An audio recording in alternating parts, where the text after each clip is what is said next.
విమానం అంటే వేగం, విమానం అంటే సౌకర్యం.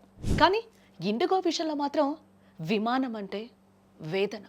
వేలకు వేలు పోసి టికెట్లు కొన్న పాపానికి ప్రయాణికులకు నరకాన్ని చూపించింది ఇండిగో సంస్థ.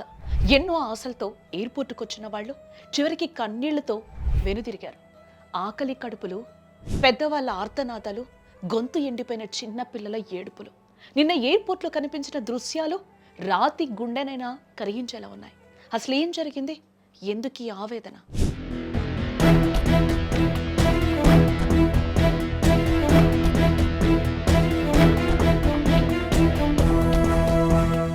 గమ్యం చేరాల్సిన వాళ్ళు గంటల తరబడి వెయిటింగ్ హాల్లోనే బందీలయ్యారు. వేలకు వేలు ఖర్చు చేసి టికెట్ కొన్నది ఎందుకు? సమయం ఆదా అవుతుందని కాదా? కానీ ఇండిగో నిర్వాకం వల్ల ఆ సమయమే వాళ్ళ జీవితాలను తలకిందులు చేసేసింది. అక్కడ ఒక యువకుడు చేతిలో కాల్ లెటర్ ఉంది, కళ్ళలో మాత్రం కన్నీళ్లున్నాయి. సరైన సమయానికి వెళ్ళకపోతే ఉద్యోగం పోతుంది, కెరీర్ నాశనం అవుతుంది. కానీ విమానం కదలదు. ఇండిగో సిబ్బంది సమాధానమే చెప్పరు. ఆ యువకుడి భవిష్యత్తును ఎవరు బాగు చేస్తారు?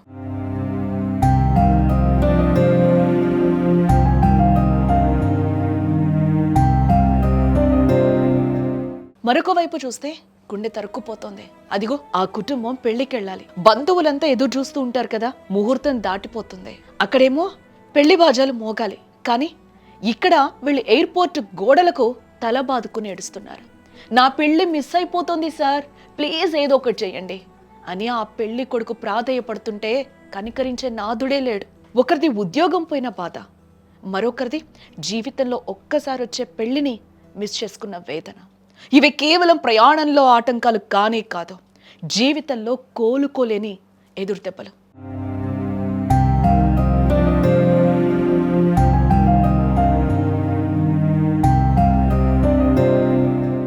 ఇక అక్కడ పడిగాపులు కాస్తున్న వృద్ధుల పరిస్థితి చూస్తే కన్నీలాగనే ఆగవు. షుగర్ పేషెంట్లు, బీపీ పేషెంట్లు, కనీసం తినడానికి తిండి లేదు, తాగడానికి కుక్కడు నీళ్లు లేవు. అమ్మ ఆకలేస్తుంది అని చిన్నపిల్లలు ఏడుస్తుంటే వాళ్ళకేం పెట్టాలో తెలియక తల్లులు తల్లడిల్లిపోయారు. సిబ్బందిని అడిగితే దురుసు సమాధానాలు, గట్టిగా నిలదీస్తే గొడవలు. మా తప్పేం లేదంటూ చేతులు ఎత్తేయడం తప్ప ప్రయాణికుల సమస్యలు తీర్చే నాదుడే లేడక్కడ.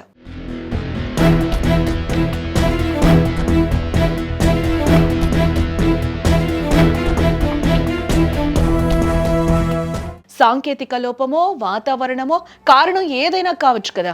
కానీ ప్రయాణికులను మనుషులుగా చూడని నైజమే అసలు సమస్య.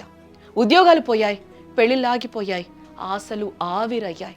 దీనికి బాధ్యత ఎవరు వహిస్తారు? సారీ అని ఒక్క ముక్కతో ఈ కన్నీళ్లను తుడవగలరా? ఇండిగో యాజమాన్యం ఇప్పటికైనా కళ్ళు తెరవాలి.